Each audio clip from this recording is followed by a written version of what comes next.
Hello मेरे प्यारे बच्चों। इस वीडियो में हम कक्षा 9 विज्ञान के 8वें चैप्टर बल तथा गति के नियम इसको वन शॉट में कवर करेंगे। तो इस वीडियो में आप सीखेंगे इसके सभी कॉन्सेप्ट्स और साथ ही इसके इंपॉर्टेंट क्वेश्चंस करेंगे। और इस वीडियो को देखने के बाद आपका चैप्टर अच्छे से कवर हो जाएगा। तो शुरू करते हैं। तो किस तरह से हम ये चैप्टर कवर करेंगे, इसमें जितने भी कॉन्सेप्ट्स हैं मैं आपको बिल्कुल आसान भाषा में समझाऊंगा और साथ साथ में जो एग्जाम रिलेटेड इंपॉर्टेंट क्वेश्चंस हैं हर एक टॉपिक से संबंधित वो मैं आपको करवाऊंगा। तो सबसे पहला टॉपिक है कि बल क्या है। देखो बहुत आराम से मैं समझाता हूँ, कुछ उदाहरण लेते हैं। यह है ग्राउंड। आप ग्राउंड पे गए, ग्राउंड पे एक बॉल रखी है और ये बॉल अपनी जगह पे है। अगर आपने बॉल यहाँ से हिलानी है तो क्या करना पड़ेगा? या तो आप इस पर किक मारेंगे या आप इसको उठाएंगे, या अगर बाय द वे बहुत तेज़ तूफान या हवा चल गई तो फिर ये बॉल यहाँ से हिल जाएगी। अगर आप नोटिस करें कि जब तक कोई भी इस पे बाहरी बल नहीं लग रहा है तब तक ये अपनी जगह से नहीं हिलेगी, है ना। तो बल ने क्या किया? बल ने जो इसकी अवस्था थी, स्थिर अवस्था थी, उसको किस में बदला? गतिशील कर दिया है। अब यहीं पे दूसरा उदाहरण है कि कोई बॉल लुढ़क लुढ़क की आ रही है और आपने इसको रोक दिया। अब पांव लगाया, आपने रोक दिया इसको। तो फिर क्या किया आपने? आपने गतिशील अवस्था में जो चीज थी, वस्तु, उसको आपने किस में बदल दिया? स्थिर अवस्था में। दोनों दोनों परिस्थितियों में क्या हुआ? दोनों सिचुएशन में यह हुआ कि वस्तु की अवस्था में परिवर्तन हुआ, यानी स्थिर से गतिशील, गतिशील से स्थिर। किसकी वजह से हुआ? ये हुआ बल की वजह से। आप समझे? अच्छा, अब मैं एक और उदाहरण देता हूं आपको कि कोई बॉल ये आपकी तरफ आ रही है और वो धीरे धीरे आ रही है, मतलब इस तरफ रही है और अभी भी चल रही है, रुकी नहीं है, ये बॉल चल रही है। लेकिन आपने क्या किया? फिर आपने किक मारा और तेज कर दिया इसको, है ना। या क्रिकेट खेल रहे हैं तो क्रिकेट खेलते हुए कोई स्पिनर है, उसने क्या किया? बॉल कराई, ऐसे टप्पा खा के आया और किसी बैट्समैन ने क्या किया कि इसको शॉट मारा, इसकी चाल बढ़ा दी। कहने का मतलब ये हो सकता है कि पीछे की तरफ ही फेंक मार दिया हो। पर दोनों केस में क्या हुआ आप नोटिस करेंगे कि इसकी चाल बदली है। या तो कोई तेजी से आ रहा है और आप उसको धीरे कर दो, या कोई धीरे चल रहा है आप उसकी चाल तेज कर दो। तो दोनों अवस्था में बल की आवश्यकता है। आप समझ रहे हैं? दोनों अवस्था में ही बल की आवश्यकता है, नहीं तो आप उसकी चाल में परिवर्तन नहीं कर पाएंगे। वो जिस चाल से आ रही है उस चाल से ही आती रहेगी। लेकिन आपके मन में प्रश्न होगा कि सर ये क्या बात है? अगर मान लो कि ग्राउंड में हैं, हम खेल रहे हैं और बॉल किसी ने लुढ़काई दूर से, तो ये जो बॉल है, ये अगर हम बहुत दूर हैं तो बॉल तो लुढ़क लुढ़क के आएगी, लुढ़क लुढ़क के, और वो तो वहीं पे रुक जाती है। ना तो इस पर कहीं से बल लग रहा है, ना कोई इसको रोक रहा है। ये रुक कैसे गई? ठीक है, मान लो कि यहाँ पे इसकी गति थी 20 किलोमीटर प्रति घंटा, या अगर मीटर पर सेकंड में गए तो मान लो कि चलो 10 मीटर पर सेकंड थी, ठीक है ना। लेकिन यहाँ पे आते आते इसकी स्पीड 5 मीटर पर सेकंड हो गई या रुकी गई। तो क्यों क्यों इसकी चाल में परिवर्तन कैसा आया जबकि हम इसको रोक नहीं रहे हैं? लेकिन नो, इसमें बल लग रहे हैं। कौन सा बल लग रहा है? ये लग रहा है घर्षण बल। कौन सा बल? घर्षण बल यहां पर लग रहा है। घर्षण बल क्या है ये अभी मैं आपको पढ़ाऊंगा, लेकिन आप बस ये समझो कि कुछ चीज तो है जो उसकी चाल को कम कर रही है, या तो और साथ में हवा भी तो है, हवा भी तो उसको कुछ रोक रही है। तो ऐसा नहीं कि कोई चीज़ अपने आप उसकी चाल कम हो जाती है या अपने आप चाल बढ़ जाती है। जैसे आप ये उदाहरण दे सकते हो कि ये ढाल है, ढाल में हमने एक बॉल यहाँ पे छोड़ दी और ये बॉल लुढ़क लुढ़क के नीचे आ गई। तो जब ये बॉल लुढ़क के नीचे आती है तो इसकी चाल तो बढ़ती है ना। अभी शुरू में धीरे है और यहाँ पे ये बहुत तेज़ होगी, बहुत तेज़ी से नीचे आ रही है। तो ऐसा कैसे? यहाँ पे कौन सा बल लगा? किसी ने तो उसको छेड़ा भी नहीं, लेकिन है यहाँ पे कौन सा बल है? यहाँ पे है गुरुत्वाकर्षण बल, ग्रेविटी, हम जिसको आसान भाषा में कहते हैं गुरुत्वाकर्षण बल।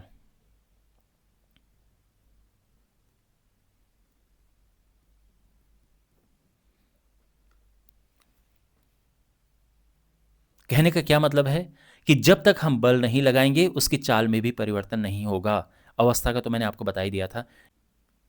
कोई रुकी है, उसको चलाने के लिए, अपनी जगह से खिसकाने के लिए, गतिमान बनाने के लिए बल चाहिए, और कोई पहले से ही गतिमान अवस्था में है तो उसको रोकने के लिए बल चाहिए, उसकी चाल में परिवर्तन के लिए बल चाहिए, उसकी दिशा बदलने के लिए।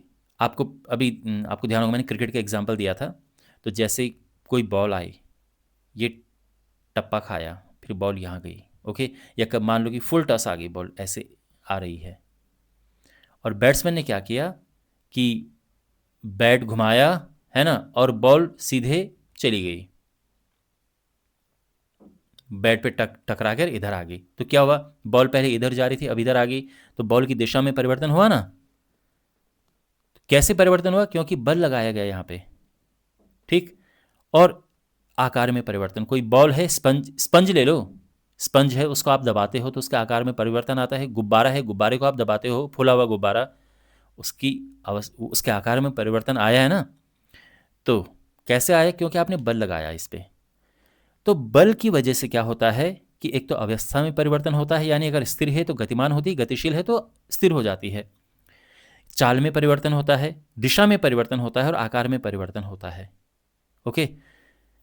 तो बल वह प्रभाव है जो किसी वस्तु की अवस्था, चाल, दिशा और आकार को बदल सकता है। अब आप ये सोच रहे होंगे कि सर यहाँ पे सकता है क्यों लिखा है, बदल देता है क्यों नहीं लिखा है ना।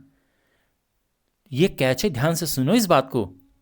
मैं ये कह रहा हूं कि बल वह प्रभाव है जो कि इनको बदल सकता है। अब देखो, मान लो कि कोई बॉक्स यहां पर है, बॉक्स है, बहुत भारी है, आप यहां पे जोर लगा रहे हो, आपने बल लगाया ना आपने, लेकिन ये बॉक्स हिलेगा नहीं, हिलेगा, पर आपने तो बल लगाया है। तो फिर आपको होगी कि जब बल लगाया है तो भाई इनमें से कुछ तो होना चाहिए ना, ये तो कुछ भी नहीं है, ये तो बिल्कुल ही हिल नहीं रहा है। तो उसका कारण यह है कि इसमें नीचे, इसको हिलने देने से रोकने के लिए नीचे है, इन दोनों सरफेस, इनकी ये जो बॉक्स है उसकी सतह और फर्श की सतह के बीच में घर्षण है। तो घर्षण बल की वजह से, इस घर्षण की वजह से ये आगे नहीं बढ़ पाता है। तो आप जितना बल लगाओगे उतना ही उल्टी दिशा में घर्षण बल लगता है और ये एक दूसरे को काट देते हैं, इसलिए आगे नहीं बढ़ता है। हाँ, अगर बहुत ही पावरफुल लगाया कि इस घर्षण बल को भी पार कर गया, तब जाके वो खिसकेगा। इसके लिए बहुत ज़्यादा शक्ति चाहिए या बहुत सारे लोग हों। आप समझ गए। तो अभी मैं थोड़ा सा आपको आगे बताऊंगा, यहाँ पे घर्षण बल के बारे में थोड़ा बहुत बताऊंगा, लेकिन बस ये समझो कि जब दो सतह होती है ना, दो सतह, उनके बीच में आपस में, जैसे ये दो हाथ हैं, मैं ऐसे कर रहा हूँ, है ना, तो क्या होता है, हाथ गर्म हो जाते हैं, इसका कारण भी घर्षण है। तो बस मैं ये आपको बताना चाह रहा हूँ कि घर्षण जो है वो दो सतहों के बीच में लगता है, और अगर आप किसी बक्से को धक्का दे रहे हैं और बक्सा नहीं हिल रहा है, तो इसका कारण ये है कि बक्से की सतह और फर्श के बीच में घर्षण है, और इस घर्षण की वजह से घर्षण बल पैदा होता है, और घर्षण बल उल्टी दिशा में लगता है। हम इधर धक्का देंगे तो वो इधर लगेगा, तो ये फिर नहीं हिलता है, इस वजह से। आप समझ गए ना। तो फिर इसीलिए यहां पर लिखा है कि सकता है।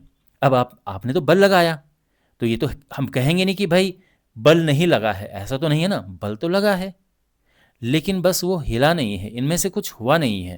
तो इसलिए यहां पर क्या लिखा है कि ऐसा हो सकता है। तो जब हम किसी वस्तु पे बल लगाते हैं तो क्या होता है, या तो ये चीजें होती हैं, या इन ऐसा होने का प्रयास होता है कि यार ऐसा हो जाए, ओके। इसीलिए यहां पर ये शब्द लिखा है सकता। तो कभी कभार इसकी परिभाषा क्या बन जाती है कि बल एक ऐसा प्रभाव है जो इन चीजों को या तो बदल देता है या बदलने का प्रयास करता है। समझ रहे हैं आप, या तो बदल ही देता है या बदलने का, मतलब क्या बदलना, ये जो यहां पर लिखा है, ठीक है, इनको या तो इनको बदल ही देता है, जैसे अवस्था को या तो बदल ही देता है, या चाल को बदल ही देता है, या उसको बदलने का प्रयास करता है, ठीक है। अब मान लो कि कोई तेज, बहुत भारी पत्थर लुढ़क के आ रहा है, और आप ये सोच रहे हो कि मैं बल लगा के उसकी अवस्था को मैं स्थिर अवस्था बना दूं, तो फिर नहीं हो पाएगा ना, अगर बहुत भारी है वो।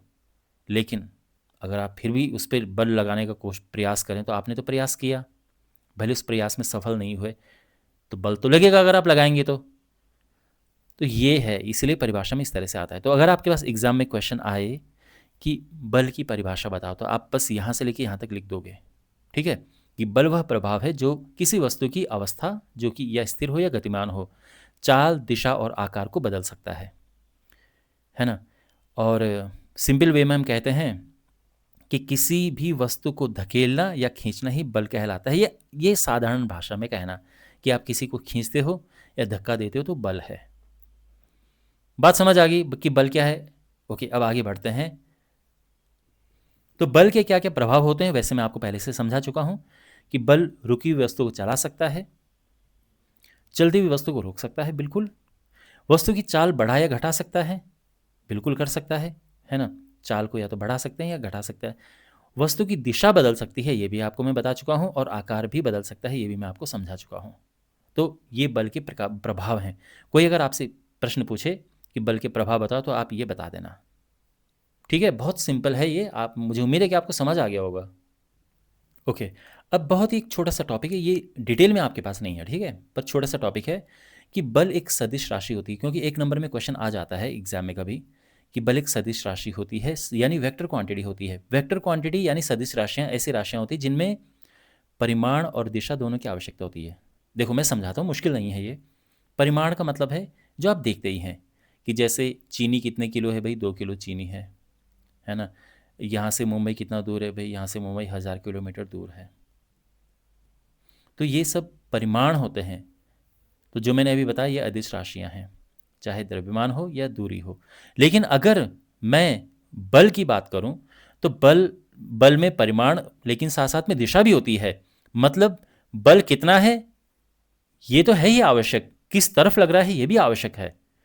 तो अगर मान लो कि ये बॉक्स है और आपने ये बॉक्स इधर खिसकाना है, लेकिन आप, और ये बॉक्स आप 10 न्यूटन का फोर्स लगाओगे, 10 न्यूटन का बल लगाओगे तभी हिलेगा। लेकिन आप अगर इस तरफ बल लगाएंगे तो कुछ फ़ायदा होगा? नहीं होगा ना। तो क्या हुआ, बल में दिशा की आवश्यकता है। आप इस तरफ लगाएंगे, अगर आप यहाँ ले जाना चाह रहे हैं तो इस तरफ से ही बल लगाएंगे, यहाँ ले जाना चाह रहे हैं तो फिर इस तरफ से ही बल लगाएंगे। तो यानी बल एक सदिश राशि है, ठीक है ना। तो ये ध्यान रखना। तो परिमाण का मतलब ये जो चीज़ लिखा है, और दिशा का मतलब किस दिशा में लगा है। अब देखो, दैनिक जीवन में बल के कुछ उदाहरण होते हैं। जैसे दरवाज़ा खोलना, ये एक बल का उदाहरण है। क्या किया हमने, वस्तु को गति दी। गेंद को लात मारना, ये भी गति भी बदली और दिशा भी बदली है। कोई मतलब अगर बॉल अपनी जगह पे है तो यानी आपने, अगर अपनी जगह पे है और आपने लात मारा तो आपने क्या किया, इसको गति दी, गतिशील बनाया। और अगर कोई बॉल यहाँ से आपको पास दिया, आपने मार के इधर कर दी गेंद, तो ये क्या हुआ, दिशा में परिवर्तन किया आपने। ब्रेक लगना भी एक तरह का बल लगाना ही हो गया, ठीक है। आप ब्रेक पे पैर रखते हैं और अंदर भी और चीज़ें होती हैं, तो एक तरह से बल लगाना है, इससे गति कम होती है। रबर खींचना, ये आकार का बदलना है, तो ये भी एक प्रकार का बल लगना है। और साइकिल चलाना, एक गति उत्पन्न करना है। तो जैसे कोई चल रही है, आपने और पैडल मारी, चाल तेज़ हो गई, आपने बल लगाया, तब जाके आपने उसकी चाल बढ़ाया। लेकिन आप ब्रेक मारा, आपने चाल उसकी कम कर दी, उस अवस्था में भी बल लगा है।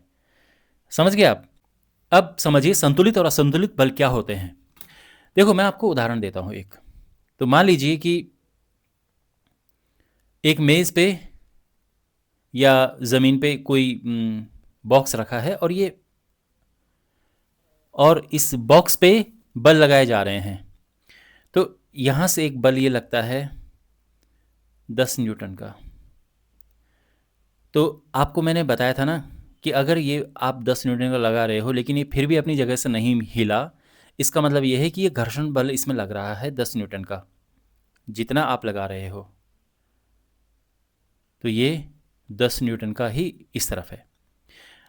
अब जितना बल आप लगा रहे हो उतना ही घर्षण बल है। तो इनका परिणामी बल क्या है, परिणामी बल घटा दो,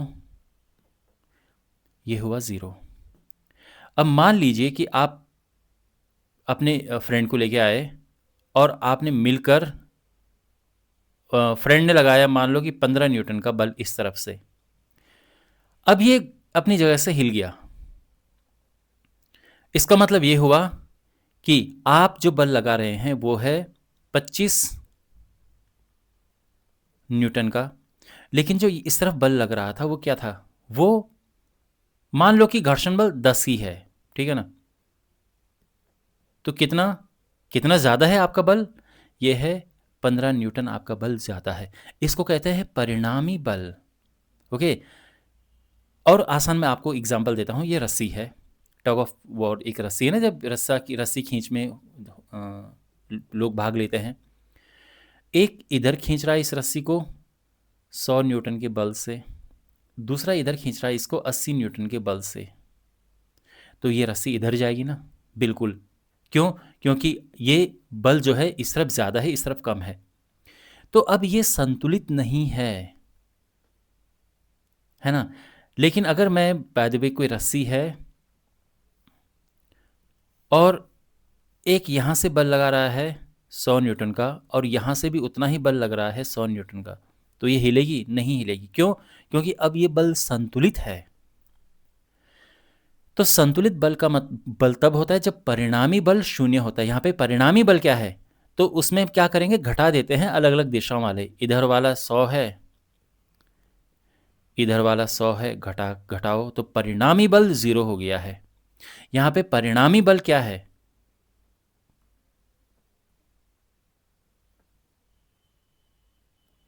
परिणामी बल यहां पर है 100 माइनस 80 यानी 20 न्यूटन बाईं ओर, क्योंकि बाईं ओर ज़्यादा है ना, तो बाईं ओर यानी ये पूरा बाईं ओर जाएगा सिस्टम। तो परिणामी बल यहाँ पे 20 है। तो जब जब परिणामी बल 0 होता है वो संतुलित बल होता है, जब जब परिणामी बल 0 नहीं होता है वो असंतुलित बल होता है। समझ गए? सिंपल। तो इससे होता क्या है, परिणामी बल अगर शून्य नहीं है तो क्या होगा, तो फिर जो वस्तु है वो चलनी शुरू कर देती है। मान लो कि ये रस्सी है अभी अपनी जगह पे, लेकिन अगर ये ज़्यादा हुआ तो रस्सी इधर चली जाएगी। ऐसे ही यहाँ पर है, मान लो कि 10 इधर है और 10 इधर है, तो परिणामी बल क्या है इस अवस्था में, शून्य है। 10 तो ये जो घर्षण बल वही बता रहा हूँ मैं, ठीक है ना। तो ये शून्य है, तो यानी ये वस्तु भी नहीं चलेगी। तो आपके पास प्रश्न ये आ सकता है कि किसी बॉक्स पे आपने 10 न्यूटन का धक्का लगाया लेकिन बॉक्स अपनी जगह से नहीं हिला, क्यों? तो आप ये कहोगे क्योंकि जो बॉक्स और फर्श की सतहों के बीच में घर्षण है और घर्षण बल उतना ही है जितना मेरा उस पर बल लगा है। तो इस अब जो परिणामी बल है वो शून्य है और इस वजह से ये बॉक्स नहीं हिल रहा है। तो अच्छा ये ध्यान रखना, घर्षण बल उतना ही होता है जितना आपका बल लगता है, ठीक है। जब तक कोई चीज़ हिल नहीं रही है तब तक जो आपका बल होता है उतना ही घर्षण बल होता है। ओके, एक और मैं क्वेश्चन देता हूँ एग्जाम के लिए, बहुत इंपॉर्टेंट क्वेश्चन है ये, कि यहीं पे एक केस ले लेते हैं, ठीक है। ये है फर्श है और यहाँ पर एक बॉक्स रखा है। यहाँ से यहाँ की ओर एक बल लग रहा है 20 न्यूटन का, इस तरफ बल लग रहा है 60 न्यूटन का, लेकिन ये बॉक्स हिल नहीं रहा है। तो क्या आप बता सकते हैं कि घर्षण बल कितना है और किस तरफ है? तो देखो, अभी तो आप जानते हैं कि 60 इधर है 20 इधर है। अगर घर्षण बल नहीं होता तो ये तो चीज़ इधर आ जाती ना, लेकिन यहाँ आने से कौन रोक रहा है? घर्षण बल। तो घर्षण बल किस तरफ होगा? सोचो, ये हिल नहीं रहा है, तो जितना बल इधर जा रहा है उतना बल इधर, दोनों को बराबर करना है हमने। तो मैं क्या करूँगा कि इस तरफ 40 कर दूंगा, ये 40 न्यूटन। क्यों?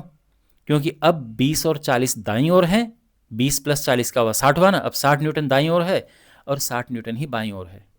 तो अब जितना बल दाईं ओर है उतना ही बल बाईं ओर है, तो अब ये हिलेगा, इसलिए हिल नहीं रहा है मतलब।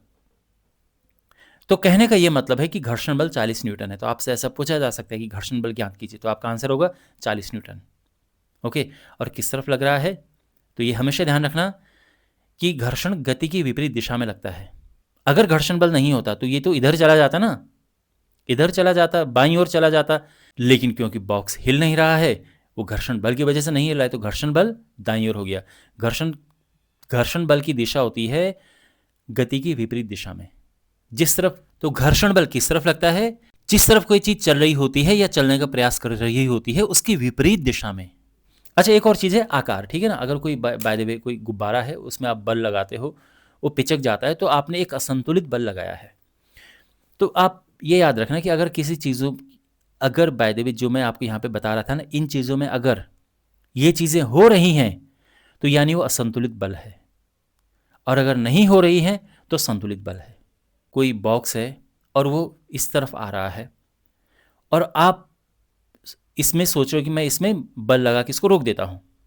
आपने सोचा कि मैं 20 न्यूटन का बल लगा के इसको रोक देता हूँ, ये इस तरफ ही चल रहा है बॉक्स, लेकिन जिस समय आपने बल लगाया उसी समय बिल्कुल किसी और ने भी यहाँ से बल लगाया 20 न्यूटन का, तो ये जितनी चाल से चल रहा था फिर उतना ही चलता रहेगा। ओके, क्यों? क्योंकि ये संतुलित बल है, जितना इधर से उतना इधर से। और ये सब चीज़ें होने के लिए हमें क्या चाहिए? ये सब चीज़ें होने के लिए हमें चाहिए असंतुलित बल। ओके, तो अब ये ध्यान रखना, अब वापस आओ, बल ये कर सकता है लेकिन असंतुलित बल ये करता है। ठीक है, तो ये जो सकता सकता लिखा है ना, ये तो बल के लिए था कि बल, भाई आपने किसी चीज़ पर हल्का सा ऐसे किया, वो नहीं हिल रही है, पर आपने बल तो लगाया ना, तो जो सकता सकता था ये। लेकिन अगर मैं असंतुलित बल की बात करूं तो वो इसको करता है।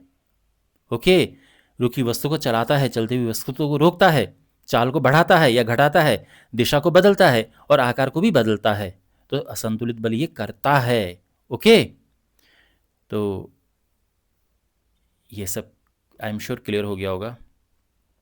अच्छा, थोड़ा सा क्विकली समझते हैं। जब किसी वस्तु पर लगने वाले बल बराबर हों, जैसे आप देख सकते हैं, और विपरीत दिशा में हों, और वस्तु की अवस्था ना बदले, तो मतलब स्थिर हो तो चलती रहे, ठीक है। मेन ये दोनों हैं, बराबर हों और विपरीत दिशा में। बाय द वे, बराबर और विपरीत दिशा में होंगे तो परिणामी बल जो है वो तो शून्य ही होगा ना। जो ये परिणामी बल लिखा है यहाँ पे, जो ये था, तो यही है, ठीक है। संतुलित बल कहलाते हैं, वे स्थिर या समान वेग से चलती हैं। अगर किसी वस्तु में संतुलित बल लग रहा है तो वही है, यानी फिर ये सब काम नहीं होंगे जो यहाँ पे लिखे हैं। ओके, तो फिर जो सार है वो ये है कि अगर किसी वस्तु पर संतुलित बल लगा है तो वस्तु या तो स्थिर है अपनी जगह पे, यानी आप अपने सामने कोई वस्तु अगर देख रहे हैं और वो अपनी जगह पे है, यानी उस पर संतुलित बल लगे हैं, ठीक है, या एक समान वेग से चलती रहती है, जो वेग उसका है वो उसमें बना है।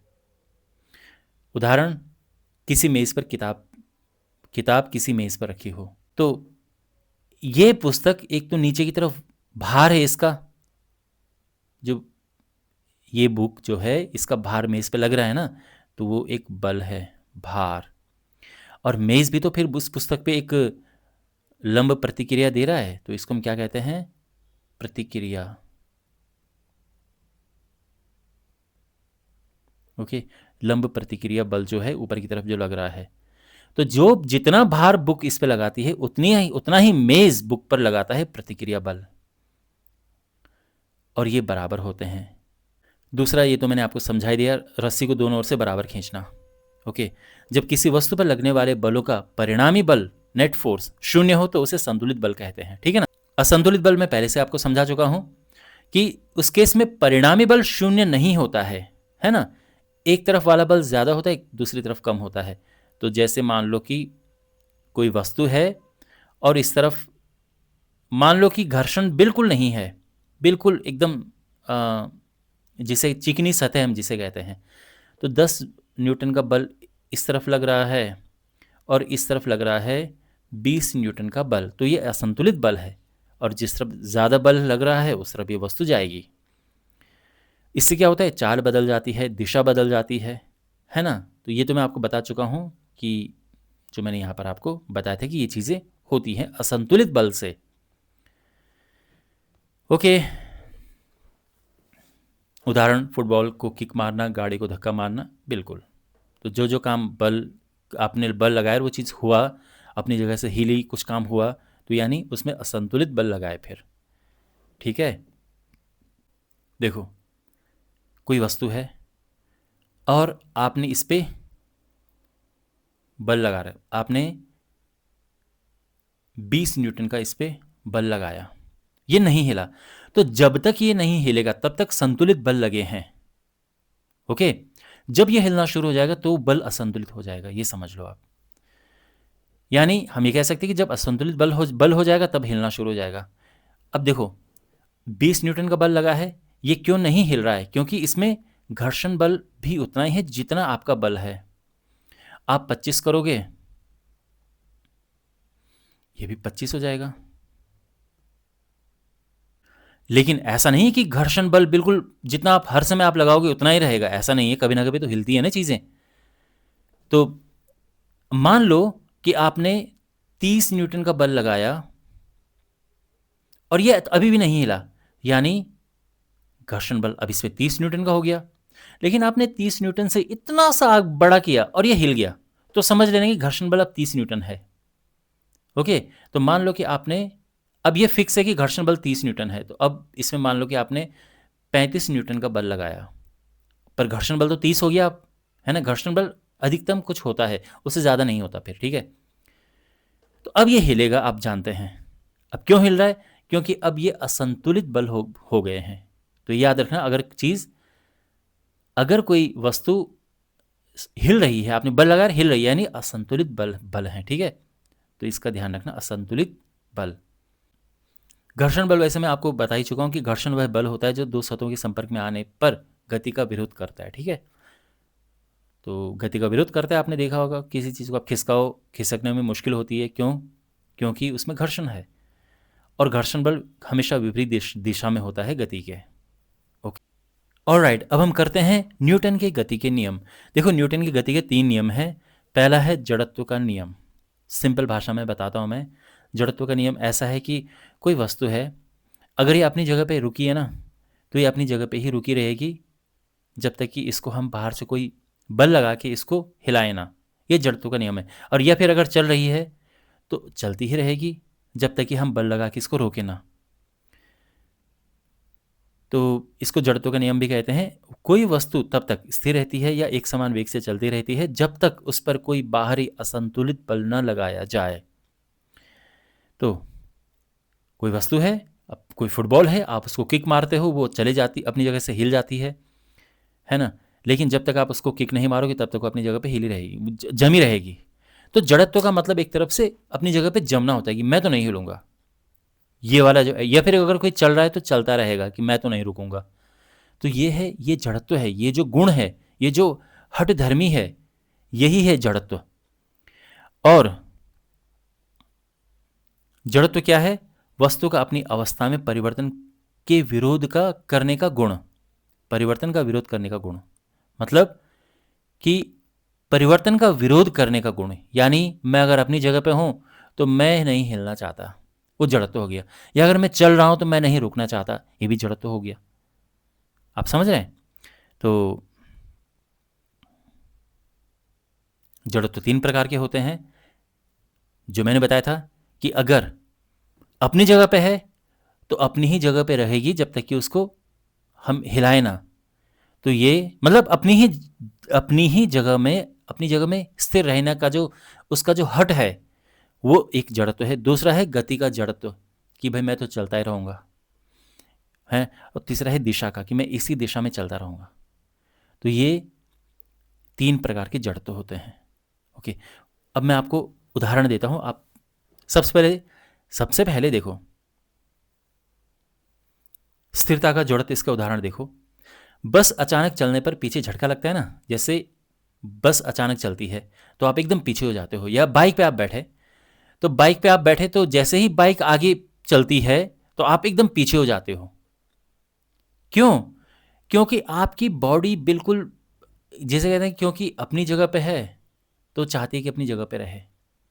मतलब ये जड़त्व का गुण है कि वो अपनी जगह पे रहती है। लेकिन गाड़ी जाने से आपका नीचे वाला हिस्सा तो आगे बढ़ गया ना, पर ऊपर वाला हिस्सा तो वहीं पे है।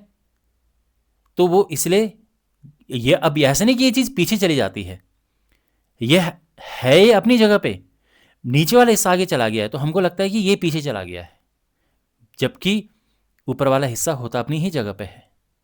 ठीक है ना? तो ये है, ये जड़त्व है कि अपनी ही जगह पे है वो, तो ये स्थिरता का जड़त्व है। पेड़ हिलाने पर फल गिरना, तो कोई टहनी है जैसे, उस टहनी पर ये फल लगा है और इसको नीचे हमने करना है, तो क्या करते हैं, पेड़ हिलाते हैं। तो पेड़ हिलाने से क्या होगा कि ये जो यहाँ पे ब्रांच है, ये जो टहनी है, ये तो हिलेगी अपनी जगह से एकदम झटके से, पर क्योंकि फल उसमें एक द्रव्यमान है, उसमें जड़त्व है, तो उसकी वजह से वो तो अपनी जगह पर रहेगी। तो इससे क्या होता है कि ये तो इधर चली जाती है और ये अपनी जगह पर रहता है, तो फिर नीचे गिर जाता है, अलग हो जाता है ना ये इससे। गद्दे को डंडे से पीटना, धूल झाड़ना, तो कोई गद्दा है उसमें धूल है। अब आप जब डंडे से पीटते हो तो क्या होता है, डंडे से पीटने से गद्दा धंस जाता है, धूल अपनी जगह पर रहती है, गद्दा धंस जाता है और इस वजह से क्या होता है कि धूल वहाँ से हट जाती है फिर अलग। ओके, तो ये भी ध्यान रखना, उदाहरण पूछे जाते हैं कि किस प्रकार का जड़त्व है ये। फिर गति का जड़त्व क्या है कि गाड़ी जो आगे जैसे गाड़ी चल रही है, ओके, चल रही है गाड़ी, और गाड़ी ने अचानक से ब्रेक मारे, तो ब्रेक मारने से क्या होता है, ब्रेक मारने से होता है कि मान लो आप ये बैठे हो तो पूरी बॉडी आपकी मूव कर रही है, क्यों, गाड़ी के साथ चल रही है पूरी बॉडी। अब आपकी बॉडी इस हट में है, इस जिद में है कि भाई मैं तो चलती रहूंगी। नीचे लगा ब्रेक, अब ब्रेक लगने से ये तो रुक गया हिस्सा, लेकिन ऊपर वाला हिस्सा तो चल ही रहा है ना, तो ये आगे चला जाता है और ये आप आगे हो जाते हो। किस वजह से, गति के जड़त्व की वजह से। ठीक है ना? तो एक स्थिर का जड़त्व समझ गया कि अपनी जगह पे स्थिर हैं तो स्थिर रहेंगे। गति का जड़त्व कि अगर चल रहे तो चलते रहेंगे। और एक दिशा का जड़त्व है कि अगर एक दिशा में चले तो उसी दिशा में चलते रहेंगे। ये होता है मोड़ों पे, आपने नोटिस किया होगा, मोड़ों पे क्या होता है, आपने कभी देखा है कि बस में आप हों तो जैसे मोड़ आते हैं तो आप क्या करते हो, एकदम इस तरफ चले जाते हो, मतलब कांच की अगर खिड़की पे बैठे हो आप उस तरफ, तो बिल्कुल इधर हो जाते हो आप, जैसे इधर है ना, तो आपने नोटिस किया कभी कि आप इधर चले जाते हो। उसका कारण ये है कि आप इधर जा रहे थे, बस भी इधर जा रही थी, लेकिन बस यहाँ से मुड़ गई, लेकिन आपकी शरीर की जिद है जड़त्व की वजह से कि वो तो आगे जाएगी, तो लेकिन बस तो इधर गई, तो आप एक्चुअल में अपनी ही दिशा में आगे जाते हो। हमें लगता है कि हम साइड हो गए हैं, लेकिन वो अपनी दिशा में आप आगे जाते हो, लेकिन बस फिर आपको ऐसे खींच के लेके आती है। तो ये क्या है, ये दिशा का जड़त्व है, ये जो ये था। समझ गए आप जड़त्व क्या होता है, जड़त्व है। और जड़त्व का मेन कारण है द्रव्यमान, ध्यान रखना, द्रव्यमान ये सबसे मेन कारण है। जितना ज्यादा द्रव्यमान उतना ज्यादा जड़त्व। किसी वस्तु का द्रव्यमान जितना अधिक होगा उतना ही अधिक उसका जड़त्व होगा। आपके पास एक प्रश्न आता है कि एक फुटबॉल है, एक लोहे की बॉल है और एक फुटबॉल है, तो फुटबॉल पे आप लात मारते हो तो इतना दर्द नहीं होगा, इतना ना, मतलब ठीक है आप किक मारोगे, लेकिन अगर लोहे की बॉल पे आपने किक मारा तो पाँव टूट जाएगा, दर्द होगा। ठीक है, ऐसा क्यों, तो आप कारण दोगे जड़त्व का। इसका द्रव्यमान अधिक है तो इसका जड़त्व अधिक है, तो इसकी अपनी जगह पर रहने की हट अधिक है, जिद अधिक है इसकी अपनी जगह पर रहने की, और इस वजह से ये इस पे पाँव मारेंगे तो ये आसानी से नहीं हिलेगा, इस है ना। आप ये शब्द मत लिखना एग्जाम में, जिद और हट और ये सब, मैं बस आपको समझाने के लिए बोल रहा हूँ। आप ये कहना कि क्योंकि इसका द्रव्यमान अधिक है इसलिए इसका जड़त्व अधिक है, और इसलिए इसको ये जब इस पे हम लात मारते हैं तो ये अपनी जगह से हिलने, ये जल्दी से अपनी जगह से नहीं हिलती जड़त्व की वजह से। और जड़त्व अधिक क्यों है, क्योंकि इसका द्रव्यमान अधिक है और इस वजह से पाँव में दर्द होता है। ठीक है, तो मेन है द्रव्यमान ही जड़त्व की माप है, ज़्यादा द्रव्यमान ज़्यादा जड़त्व, सिंपल। अच्छा, पत्थर और फुटबॉल का एक एग्जाम्पल जो मैंने अभी आपको दिया था कि अगर हम एक ही आकार की फुटबॉल और पत्थर को ठोकर मारें तो फुटबॉल दूर जाएगी, लेकिन पत्थर शायद ना हिले और पैर में चोट भी लग सकती है। कारण क्या है कि पत्थर का द्रव्यमान अधिक है इसलिए उसका जड़त्व अधिक है। ओके, और इसके आगे आप ये भी लिख सकते हैं, इसलिए उसकी अपनी अवस्था में रहने की प्रवृत्ति अधिक है और हमें चोट लग सकती है। ठीक है, वो इसलिए नहीं हिलता है। साइकिल और ट्रेन, एक खड़ी साइकिल को धक्का देकर चलाना आसान है, लेकिन खड़ी ट्रेन को धक्का देकर चलाना नामुमकिन है। क्यों? क्योंकि ट्रेन का द्रव्यमान बहुत ज़्यादा है, इसलिए उसका जड़त्व भी बहुत ज़्यादा है, तो फिर वो धक्का देने से तो नहीं हिलेगा। एक 5 रुपये के सिक्के का जड़त्व 1 रुपये के सिक्के से अधिक होता है। क्यों? क्योंकि 5 रुपये का सिक्का भारी होता है। ओके, अच्छा, अभी क्वेश्चन भी पूछे जाते हैं कि किसका जड़त्व अधिक है, रबड़ की गेंद का और उसी आकार के पत्थर का। तो अब आप समझ गए ना, पत्थर का। एक साइकिल और एक रेलगाड़ी, किसका? रेलगाड़ी। 5 रुपये का एक सिक्का और 1 रुपये का सिक्का, किसका? 5 रुपये का सिक्का। अच्छा, हम सीट बेल्ट क्यों लगाते हैं? अगर आपके पास क्वेश्चन आ गया कि हम सीट बेल्ट क्यों लगाते हैं, तो आपको इस तरह से लिखना है ना। बाकी आप समझ गए कि जड़त्व की वजह से है ये, क्योंकि जड़त्व की वजह से क्या होगा कि जब ब्रेक लगते हैं तो फिर जड़त्व के कारण, क्योंकि हमारी बॉडी, हमारा शरीर कार के साथ साथ उसी की दिशा में, उसी गति से, कार की गति से ही आगे चल रहा है, और जब ब्रेक लगते हैं तो नीचे वाला हिस्सा रुक जाता है और ऊपर वाला हिस्सा हमारा आगे हो जाता है जड़त्व की वजह से। लेकिन अगर कार, देखो, अगर कार धीरे धीरे रुक रही है फिर तो ये प्रभाव धीरे धीरे होता है, हिस्सा थोड़ा थोड़ा धीरे धीरे आगे जाएगा। लेकिन कार अगर एकदम रुक गई तो ऊपर वाला हिस्सा एकदम आगे चला जाएगा, है ना। और वहाँ पे सीट बेल्ट हमारी मदद करती है। यह गति के जड़त्व के कारण है। जब कार चल रही होती है तो कार के साथ साथ हमारा शरीर भी उसी गति से चल रहा होता है। जब ड्राइवर अचानक ब्रेक लगाता है या दुर्घटना होती है तो कार तो रुक जाती है, लेकिन गति के जड़त्व के कारण हमारा शरीर आगे की ओर गति जारी रखने की कोशिश करता है। इससे हम आगे डैशबोर्ड या विंडशील्ड से टकरा सकते हैं और चोट लग सकती है। सीट बेल्ट हमारे शरीर पर विपरीत बल लगाकर हमें आगे गिरने से रोकती है। ये प्रॉपर आप उत्तर लिख सकते हैं। अब एक शब्द है संवेग। संवेग क्या होता है? तो संवेग होता है सीधे द्रव्यमान गुणा वेग। ओके, द्रव्यमान और वेग इनका गुणा करेंगे तो संवेग आएगा। फॉर्मूला ये है m द्रव्यमान और v वेग। तो मान लीजिए कि किसी वस्तु का द्रव्यमान है 40 किलोग्राम और वो वस्तु गतिमान है 20 मीटर प्रति किलोग्राम, 20 मीटर प्रति सेकंड की स्पीड से। तो संवेग क्या होगा? तो संवेग होता है मास इंटू, मतलब द्रव्यमान गुणा वेग। 40 गुणा 20, ये होगा 800, और इसका मात्रा क्या होता है? किलोग्राम, और ये मीटर प्रति सेकंड। ये जो है ना, किलोग्राम और मीटर प्रति सेकंड, तो ये मात्रक संवेग का है, ध्यान रखना। और ये इसका आंसर आ गया है। ओके, अब है गति का दूसरा नियम। अब एक गति का दूसरा नियम सुनिए, ठीक है। किसी वस्तु के संवेग में परिवर्तन की दर लगाए गए बल के समानुपाती होती है। यानी जितना बल लगेगा उतना ही संवेग में परिवर्तन की दर, मतलब उसी दर से संवेग में परिवर्तन होगा।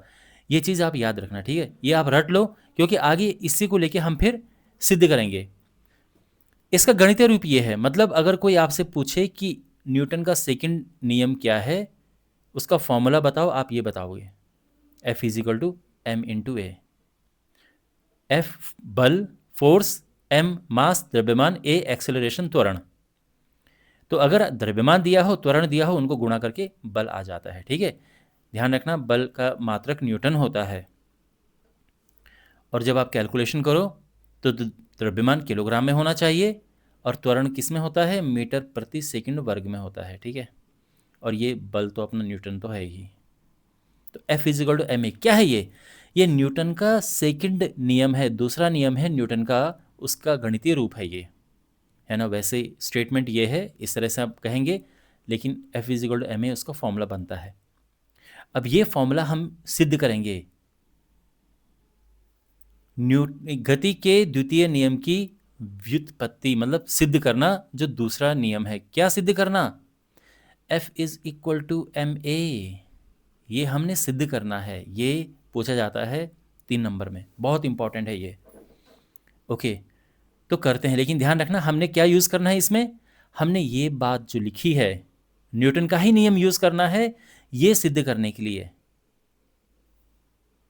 तो करते हैं फिर इसे। तो हम ऐसा लिखेंगे, देखो कोई वस्तु यहाँ पे है, मान लीजिए आपने इस वस्तु पे बल लगाया, आपने क्या किया, बल लगाया, बल लगने से क्या हुआ, वस्तु मान लो कि ये चल रही थी, बल लगने से इसकी स्पीड बढ़ गई। पहले इसकी स्पीड थी, पहले जो वेग था वो u था, बाद में वेग v हो गया। कितने समय तक बल लगा, t समय तक बल लगा। ओके, और इसका द्रव्यमान m है। मान लो कि ये चीज़ है, वेग में परिवर्तन हुआ, पहले u था फिर v हुआ, इस तरह से। तो क्या लिखा है, माना कोई वस्तु जिसका द्रव्यमान m है, प्रारंभिक वेग u, उस पर t समय तक बल लगाया जाता है, तो इससे क्या हुआ कि उसका जो वेग है वो चेंज होके v हो गया है। तो क्वेश्चन ये है कि हमने सिद्ध करना है इसे। तो देखिए अब यहाँ पे सबसे पहले तो हम लिखेंगे कि वस्तु का संवेग में क्या परिवर्तन हुआ, क्योंकि बात तो हमने वही लेकर आनी है ना, क्या कि बल होता है संवेग परिवर्तन की दर के समानुपाती।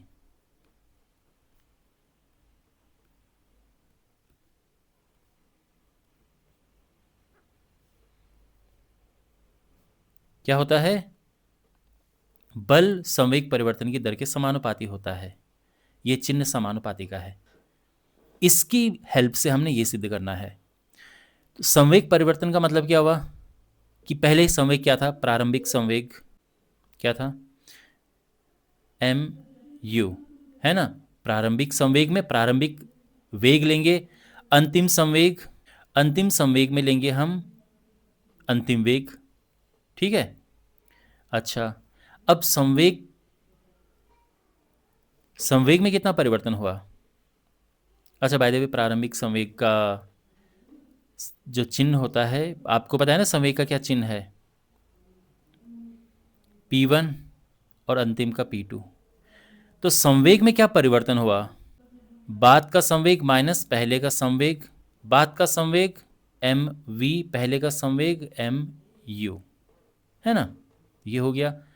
और यहाँ पे हम m कॉमन ले सकते हैं, तो mv माइनस u, यह है संवेग परिवर्तन। लेकिन अगर हम बात करें कि संवेग परिवर्तन की दर क्या है,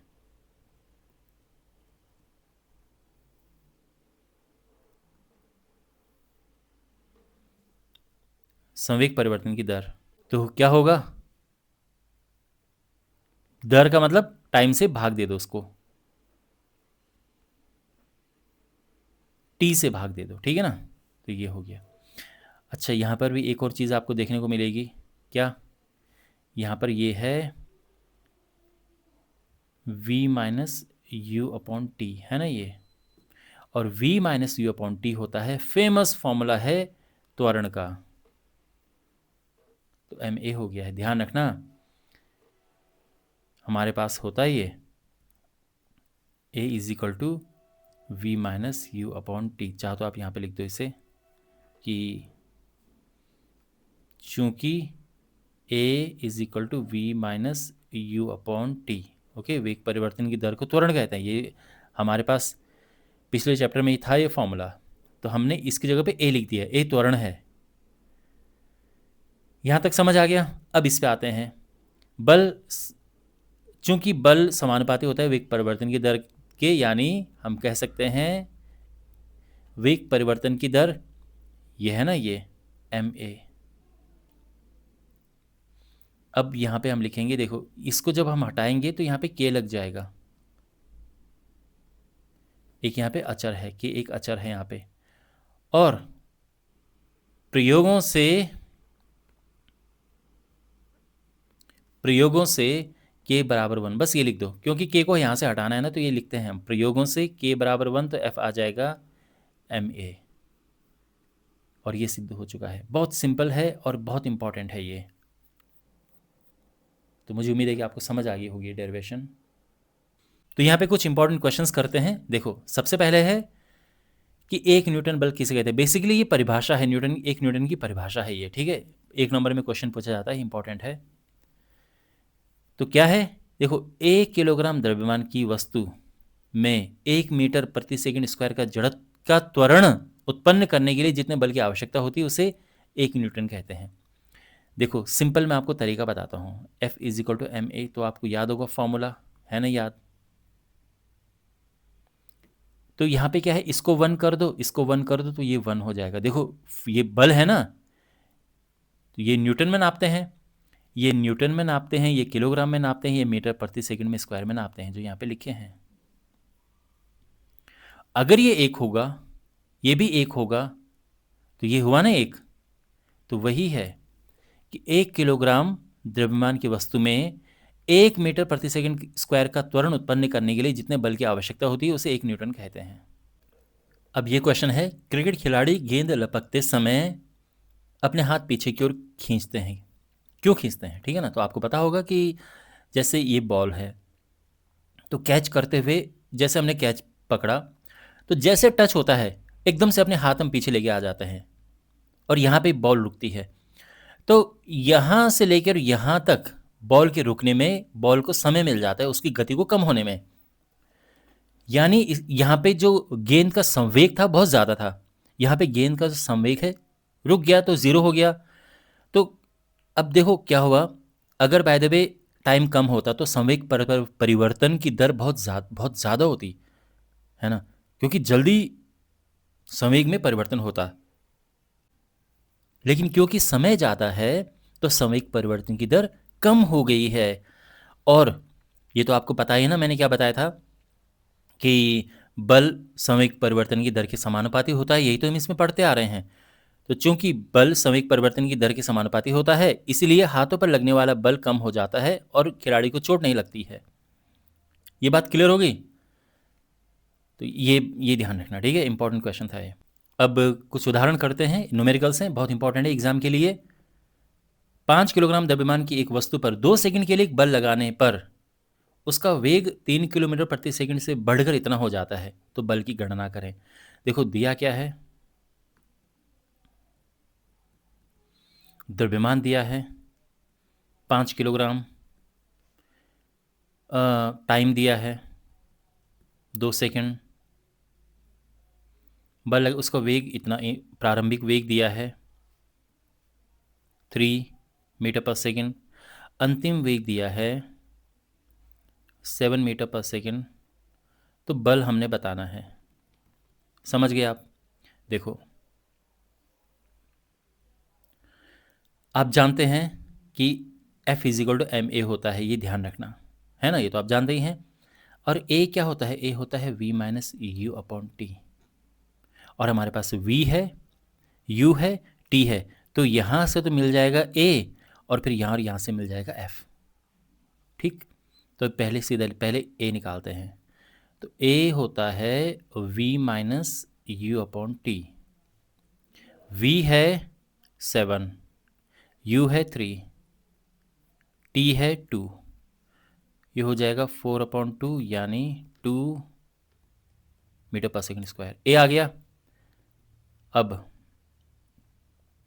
F होता है एम ए, एम क्या है 5, ए है 2, तो ये हो जाएगा 10, और ध्यान रखना आंसर न्यूटन में आएगा, ठीक है। ये प्रश्न थोड़ा सा डिफिकल्ट है पहले वाले से। 1000 किलोग्राम की कार को रोकने के लिए कितना बल चाहिए। द्रव्यमान दिया है कार का 1000 किलोग्राम, फोर्स बल हमने ज्ञात करना है। 72 किलोमीटर प्रति घंटा की चाल से चल रही थी, ब्रेक लगने पर 4 सेकंड में रुक जाती है। तो प्रारंभिक वेग क्या है, समझ गए, 72 किलोमीटर प्रति घंटा, लेकिन इसको बदलना हमने मीटर पर सेकंड में। तो आप याद रखो ये ट्रिक, मीटर प्रति सेकंड में बदलने के लिए हम 5/18 से गुणा करते हैं, और अब ये मीटर प्रति सेकंड हो गया है। 18 चौको 72, 4 5 20, ये आ जाएगा 20 मीटर पर सेकंड। तो u आ गया है प्रारंभिक वेग। अंतिम वेग क्या है बता सकते हैं, सोचो अंतिम वेग क्या होगा। रुक जाता है, जहां पे बात आती है ना रुकने की, तो यानी वेग 0 हो गया। और समय दिया है 4 सेकंड, और अब ये आराम से हो जाएगा, जैसे हमने पिछला क्वेश्चन किया था कि यहाँ पे देखो, पहले तो ए निकालेंगे। ए होता है v minus u upon T, v 0 है, u 20 है और t 4 है। तो ये हो जाएगा -20/4, 4×5 = 20, -5 मीटर प्रति सेकंड वर्ग। ठीक है। और अब हम फोर्स फाइंड करेंगे, बल ज्ञात करेंगे इस फॉर्मूले से। ये है 1000 और ये माइनस, माइनस का मतलब ये है कि विपरीत दिशा में फोर्स लग रहा है क्योंकि रोकने का काम कर रहा है। 5, यह आ जाएगा 5000 न्यूटन। ओके, इतना। तो ये हमारा आंसर है, 5000 न्यूटन का बल चाहिए, -5000। ओके, तो आई होप समझ आया होगा। बस केवल इसमें चेंज यही था कि किलोमीटर प्रति घंटा को मीटर पर सेकंड में बदलना था। ये अंतिम वेग 0, ये इस तरह से। नेक्स्ट, किसमें अधिक बल की आवश्यकता होगी? 2 किलोग्राम द्रव्यमान वाली वस्तु को 5 मीटर पर सेकंड स्क्वायर की गति से त्वरित करने में, या फिर इसमें? तो देखो, पहले केस में क्या है, ए में F1 लिखते हैं इसको। ठीक है, क्या है ये? फॉर्मूला होता है मास इंटू एक्सेलरेशन होता है ना। देखो, चूंकि F = ma है, इसीलिए पहले केस में F1 हो जाएगा। देखो, द्रव्यमान है 2 और त्वरण है 5, तो ये हो गया 10 न्यूटन। दूसरे केस में क्या होगा? द्रव्यमान है 4, त्वरण है 2, यानी 8 न्यूटन। यानी पहले वाले ए के लिए ये ए वाला केस है, ये बी वाला केस है, तो ए में अधिक बल की आवश्यकता होगी। ठीक है, हमारा आंसर ये आ चुका है। ओके, अब गति का तीसरा नियम है, बहुत सिंपल है ये। इसको हम बोलते हैं क्रिया प्रतिक्रिया का नियम। तो प्रतिक्रिया के लिए समान और विपरीत प्रतिक्रिया होती है। तो और ये ध्यान रखना, ये अलग अलग वस्तुओं पे लगता है एक ही समय पर। तो कैसे है? तो जैसे मैंने उदाहरण दिया था कि ये मेज़ है और इस पर ये एक पुस्तक रखी है। तो जितना दबाव, जितना भार ये पुस्तक मेज पर लगा रही है, उतना ही ये मेज़ इस पुस्तक पे ऊपर लगा रहा है प्रतिक्रिया बल। ओके, तो जितना इसका बल नीचे की तरफ है वेट, उतना ही इसका प्रतिक्रिया बल ऊपर की तरफ है n। तो ये है क्रिया प्रतिक्रिया। तो जितनी क्रिया होती है उतनी ही प्रतिक्रिया होती है। तो यहाँ पर क्या लिखा है कि अलग अलग वस्तुओं पर लगती है और एक ही समय पर लगती है। तो ये है ना, एक इस पुस्तक पर लग रही है और एक मेज़ पर लग रहा है, यानी भार मेज़ पर लग रहा है और जो प्रतिक्रिया बल है ये पुस्तक पर लग रही है। ये उदाहरण है चलना। चलने में क्रिया प्रतिक्रिया कैसे आ गई?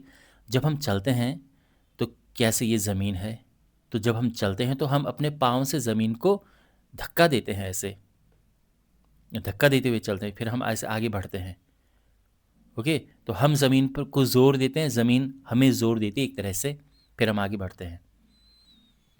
बंदूक का चलना इस तरह से है कि जैसे आप गोली चलाते हैं तो गोली तो आगे जाती है, बंदूक पीछे आती है। नाव से कूदना इसलिए लिखा है कि नाव में आपने नोटिस किया होगा, जैसे आप नाव से कूदते हैं तो आप तो आगे गए, नाव पीछे जाती है। जैसे ही आपने कूदा वैसे ही आप आगे और नाव पीछे। तो ये ओके। और इसी के साथ ये वीडियो कंप्लीट होता है। मुझे उम्मीद है कि आपको अच्छा लगा होगा, वीडियो समझ आया होगा। अगर आपको ऐसे ही और वीडियो चाहिए तो आप कमेंट बॉक्स में बताएं और इस वीडियो को अपने दोस्तों के साथ भी शेयर करें। मिलते हैं अगले वीडियो में। Take care.